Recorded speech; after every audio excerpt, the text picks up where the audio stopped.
Gusto mo bang kumita ng mas malaki kahit nasa bahay ka lang? Tapos kahit zero experience ka ngayon. Kung sawa ka na sa traffic, sa toxic na trabaho, at sa sweldong hindi sumasabi sa taas ng bilihin, huwag mong skip itong video dahil may 5 work from home jobs dito na pwedeng-pwede sa mga Pinoy kahit total beginner. Bago tayo magsimula, kung hindi ka pa nakasubscribe, pindutin mo yan ngayon pa lang. Lahat ng video dito, ang goal, matulungan kang kumita online at madagdagan ng diskarte mo sa pera bilang Pinoy.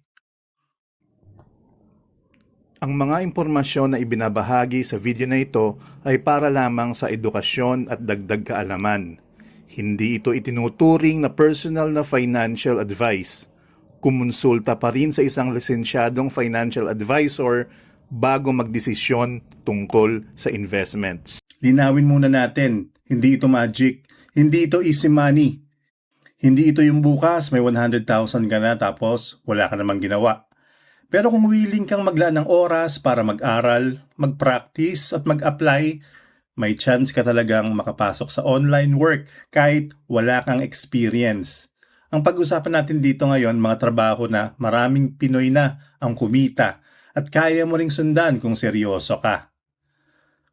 By the way, kung gusto mo ring magsimula sa pag-aaral ng pera at investments, iniligay ko sa description yung mga top financial books na personally kong nire-recommend.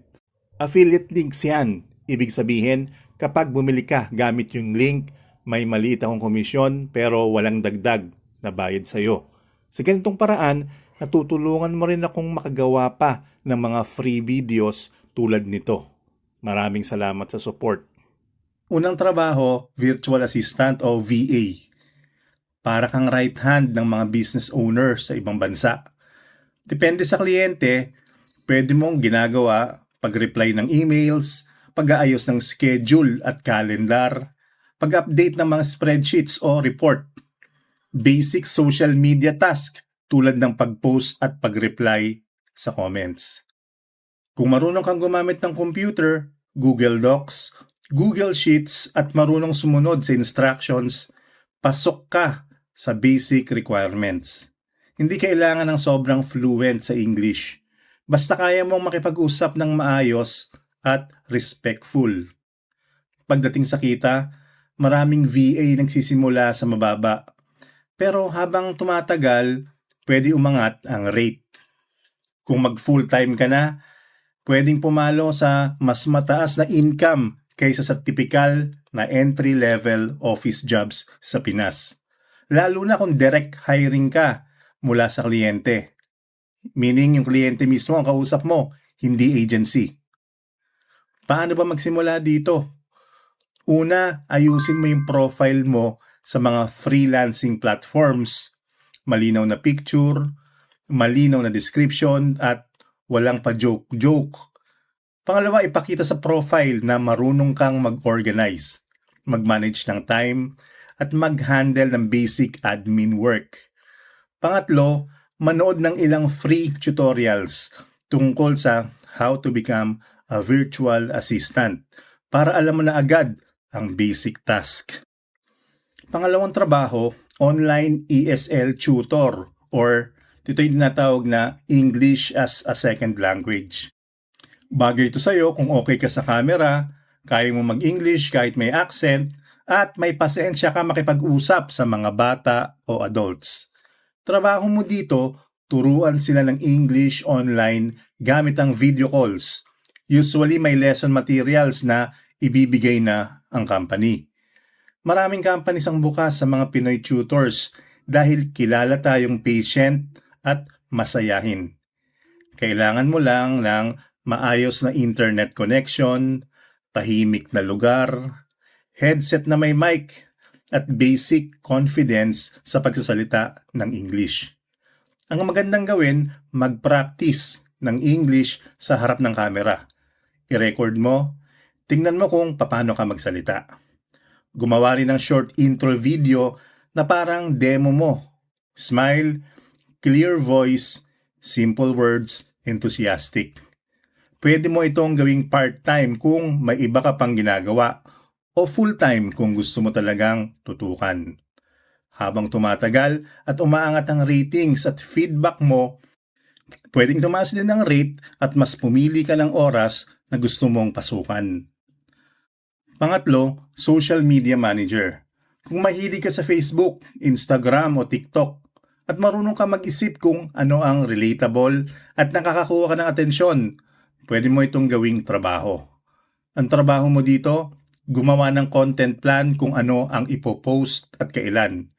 Gumawa ng simple graphics gamit ang tools tulad ng Canva. Sumulat ng captions na nakakakuha ng likes, shares at inquiries. Minsan magre-reply ka din sa mga comments at messages. Maraming small businesses ang walang oras o alam sa social media. Diyan ka papasok bilang tao na mag-aalaga ng online presence nila kapalit ng buwan ng bayad. Paano magsimula kahit walang kliyente? Una, pumili ng niche. Food, fitness, beauty, local shops, etc. 2. Gumawa ng sample post sa Canva para sa isang fake brand at buuin mo parang real page. Pangatlo, ipakita mo ang samples na to sa potential clients bilang portfolio. Pwede kang mag-message sa mga maliliit na negosyo online at sabihin, pwede kitang matulungan na maayos ang page mo at gumawa ng content para mas dumami pa ang customers mo. Doon magsisimula ang una mong client. Pang-apat, content writer o copywriter.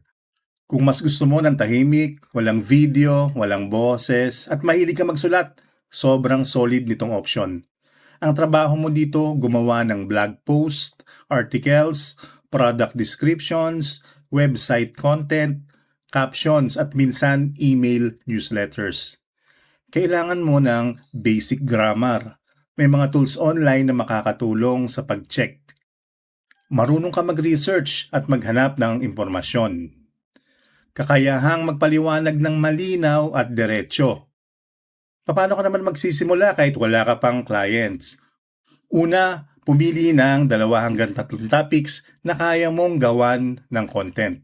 Halimbawa, pera, fitness, gaming, parenting, relationships, etc.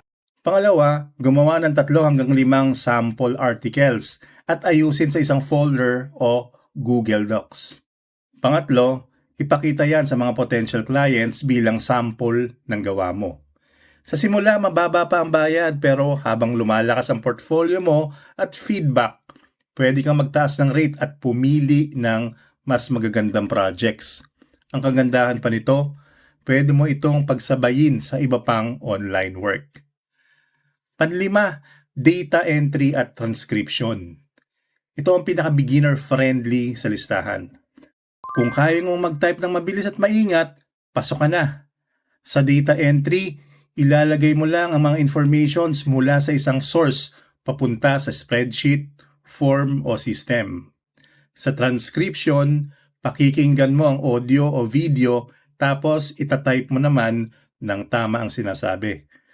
Hindi ito ang pinakamataas ang bayad kumpara sa ibang trabaho sa list, pero mangganda itong panimula. Dito ka masasanay sa paggamit ng basic tools, pag-manage ng oras sa online work, pag-handle ng instructions ng client.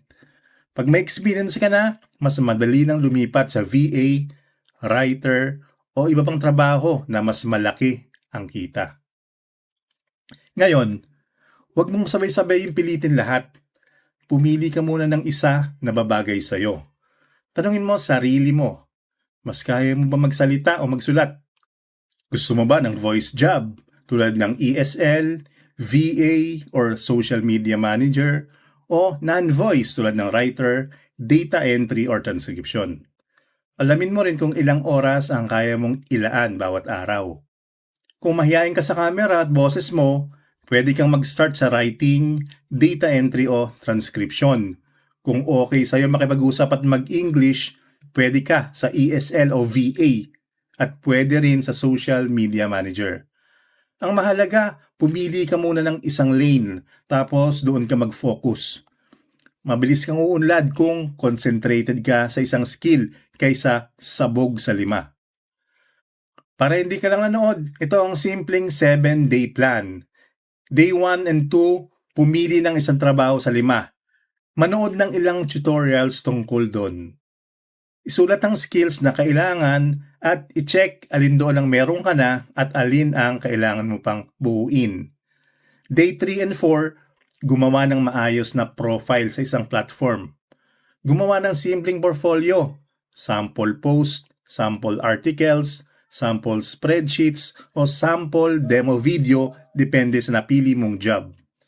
Day 5 to 7, mag-apply sa minimum na 5 hanggang 10 postings. Huwag ka maghintay na ma-perfect mo muna lahat dahil mas matututo ka habang nag-a-apply at tumatanggap ng replies. Kahit rejection pa minsan. Kung wala pang sagot after ilang araw, normal lang yan. Ang hindi normal, yung wala kang ina-applyan. Ngayon gusto ko marinig galing mismo sa'yo.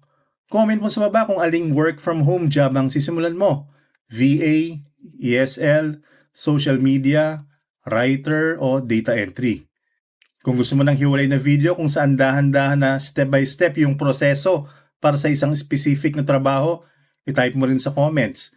Gawa ka ng step by step tutorial para sa akin.